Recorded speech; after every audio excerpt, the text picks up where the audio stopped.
चार प्रबल शत्रु आपको खत्म करने के लिए योजना बना रहे हैं। पहला शत्रु, और देखो उन लोगों ने जाल बिछा दिया है, हैरानी की बात ये, जाल बिछा दिया और हम लोग सचेत नहीं है, हम शिकार उनके जाल में फंस चुके हैं। पहला शत्रु है इस्लाम, जो तलवार के बल पर आपको कन्वर्ट करता है, और भी अनेक प्रकार के प्रलोभन देकर के डरा धमका के कन्वर्ट कर रहे हैं लोग। और दूसरा शत्रु है ईसाईयत। आपको जानकारी होनी चाहिए, इस देश में एशिया का सबसे बड़ा मदरसा है, इस देश में एशिया का सबसे बड़ा चर्च भी बन रहा है। अरे हैरानी की बात है, एशिया का सबसे बड़ा मदरसा पाकिस्तान ईरान में होता तो कुछ बात समझ में आती, लेकिन हिंदुस्तान में हमारी छाती पर है और वहां से हजारों प्रचारक हर साल तैयार किए जाते हैं इस्लाम को बढ़ाने के लिए। एशिया का सबसे बड़ा चर्च भी आपके पंजाब के अंदर जालंधर जिले के अंदर बन रहा है। मैं पूछना चाहता हूं आपसे, जहां से इनके धर्म के प्रचारक तैयार होंगे, वो एशिया के सबसे बड़े बड़े सेंटर आपके देश में खुल चुके हैं। 2 लाख जमातें इस देश में काम करती हैं, 1 लाख पादरी इस देश में काम करते हैं। दिन रात एक ही लक्ष्य है, हिंदुत्व को खत्म करना। क्या आपके वो भी सेंटर हैं इस देश में जहां से आपके धर्म प्रचारक तैयार होते हो? बताइए मुझे। जहां से आपके धर्म प्रचारक तैयार होते थे, सारे के सारे गुरुकुल बंद, और बंद इसलिए हो गए हमारे उदासीनता के कारण। हम कोई भी व्यक्ति अपने बच्चों को गुरुकुल में पढ़ाना नहीं चाहता। हम तो स्वतः अपने आप खत्म होने के कगार पर पहुंच रहे हैं। हमारा समर्पण नहीं है जो समर्पण उन लोगों का अपने धर्म और संस्कृति के प्रति, हमारा बिल्कुल भी समर्पण नहीं है। 6500 विद्यार्थी वहां रहते हैं। मैंने कुलपति से पूछा, इनका खर्चा कैसे करते हो, निःशुल्क चलाते हो आप? कहते हैं स्वामी जी, हमारे यहाँ एक रिवाज है, हमारे यहाँ रिवाज है कि गरीब से गरीब मुसलमान यदि 200 रुपए कमाता है तो शाम को 20 रुपए पहले हमारे दीन के लिए निकालेगा, उसके बाद फिर 180 रुपए का प्रयोग करेगा, उसके बाद पैसा प्रयोग करेगा, वो पहले नहीं कर सकता। और हम कहीं दान मांगने के लिए नहीं जाते, परिवार के हिसाब से, परिवार में जितने मेंबर हैं महीने के हिसाब से सबका दशांश ऑटोमेटिक हमारे पास में आता है। कोई व्यक्ति महीने में देके जाता है, कोई 2 महीने में देता, कोई 6 महीने में देके जाता है, अपने आप देकर के जाते हैं। एक रिक्शा चलाने वाला व्यक्ति भी इस बात का ध्यान रखता है। उनका समर्पण आप देखो।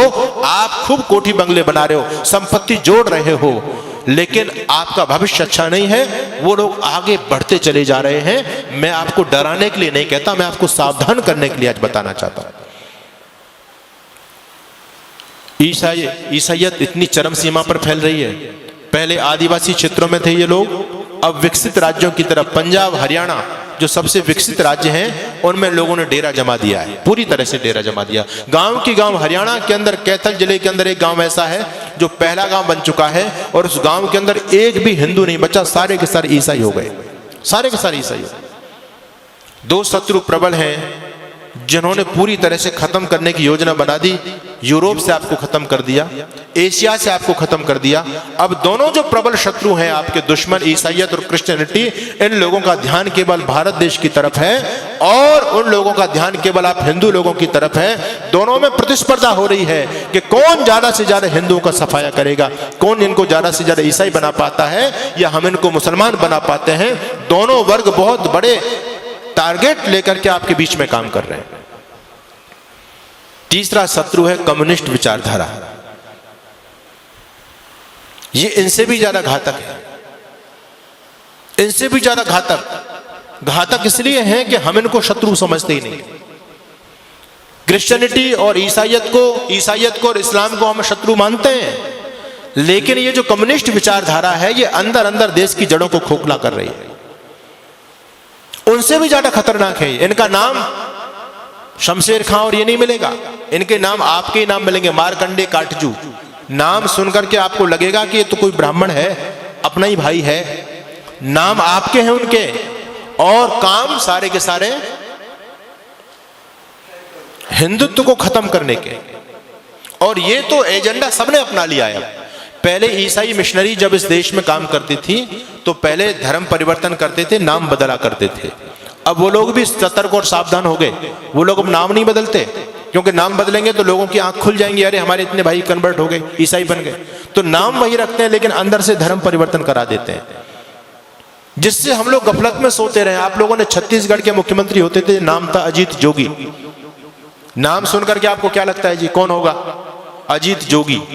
आपको लगेगा कि हमारे आदित्यनाथ योगी का ही भाई होगा अजीत जोगी को। नाम हिंदुओं जैसा उस व्यक्ति का, लेकिन व्यक्ति कौन था? ईसाई, पक्का ईसाई।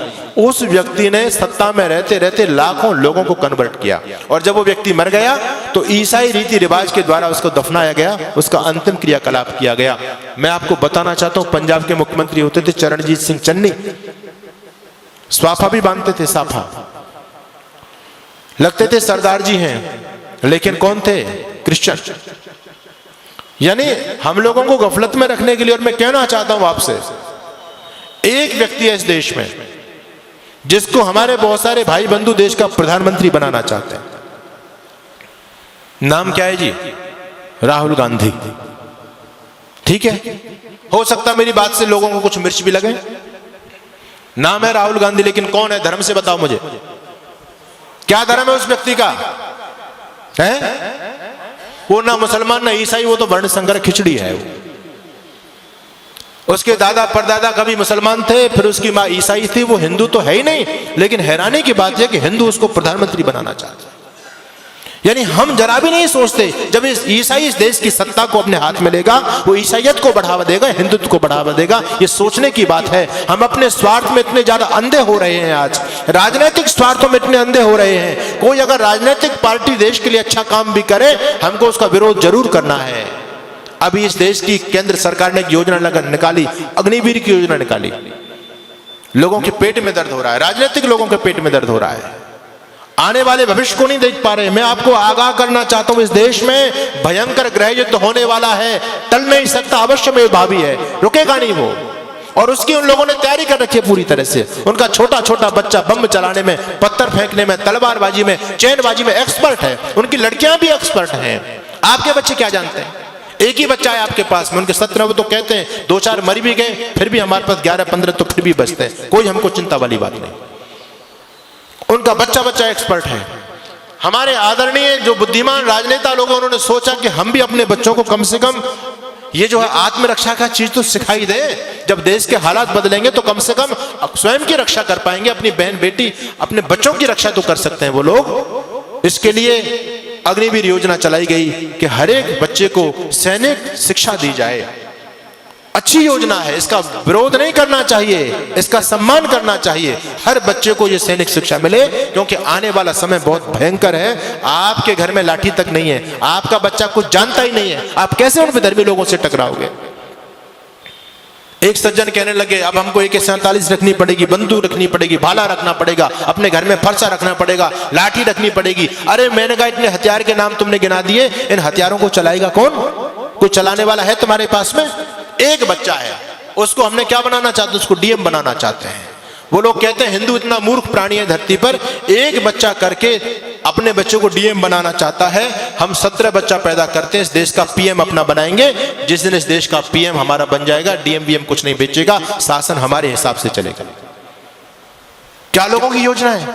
हमसे ज्यादा सोच रहे हैं वो लोग। आप एक बच्चा करके उसको सरकारी नौकर बनाना चाहते हैं, और वो 10 बच्चा पैदा करके सरकारी अपना बनाना चाहते हैं। बताओ किसकी योजना में ज्यादा दम है? हम तो कहीं नहीं ठहरे उनके सामने। उनका इतना समर्पण देखो। आपको मैं धन्यवाद करूंगा कि आज हमारे नौजवानों की संख्या है, यहाँ बच्चे भी आते हैं, बहुत कम उपस्थिति में आते हैं, लेकिन उनकी मस्जिद के अंदर आप जाकर के देखो कितने नौजवानों की फौज है वहां, क्योंकि वो उस काम को कंपलसरी समझते हैं। हम इस धर्म कर्म को, सत्संग को कंपलसरी नहीं समझते। हम तो ये समझते हैं ये हमारे काम का, बच्चों का क्या काम है इसमें, स्वयं हाथ हिलाते हुए चले जाते हैं। लेकिन वो लोग सारे के सारे समर्पित है अपने मिशन के लिए। इसलिए मैं आपके बीच में निवेदन कर रहा हूं, भयंकर आंधियां चलने लगी हैं, ज्वार को पैदा करो। मैं तो एक बात कहता हूं साहब, अब भाईचारे की बात बंद कर दो। अपने वजूद को, अस्तित्व को बचाना चाहते हो तो अब कट्टरता अपने अंदर पैदा करो। हम दुनिया से इसलिए खत्म हो गए, सारी उदारता की ठेकेदारी हम लोगों ने अपने ऊपर ले रखी है। बस तुम भाई भाई चिल्लाते रहे, वो तुमको चारा बना करके चाट गए। बड़ी हैरानी की बात है, आज भी लोगों की आंखें नहीं खुल रही हैं। ये राजनीतिक दल आपस में हम लोगों को लड़ा करके, ये तो नालायक लोग हैं, अपना उल्लू सीधा कर रहे हैं, लेकिन हम भोले भाले भाई आपस में लड़ रहे हैं। उनके षड्यंत्र को नहीं समझ पा रहे हम पूरी तरह से। आप लोगों को अभी उदयपुर में जो हुआ, एक केवल ट्रेलर देखा है, फिल्म चलनी बाकी है। द कश्मीर फाइल आपने देखी है, ये 30 साल पहली घटना है। अगर इसी प्रकार से सोते रहे तो 30 साल बाद देखना गली गली में कश्मीर फाइल चलेगी। अभी उनकी आबादी केवल 25% है सरकारी आंकड़े के हिसाब से, और 25% रहने के बावजूद भी वो आपको सड़कों पर नहीं निकलने देते। रामनवमी का जुलूस नहीं निकाल सकते आप, हनुमान जयंती का जुलूस नहीं निकाल सकते आप। निकालने का प्रयास किया, क्या स्थिति हुई? आपके राजस्थान में बहुत सारे जिले हैं, आप वहां जाकर के देख लीजिए।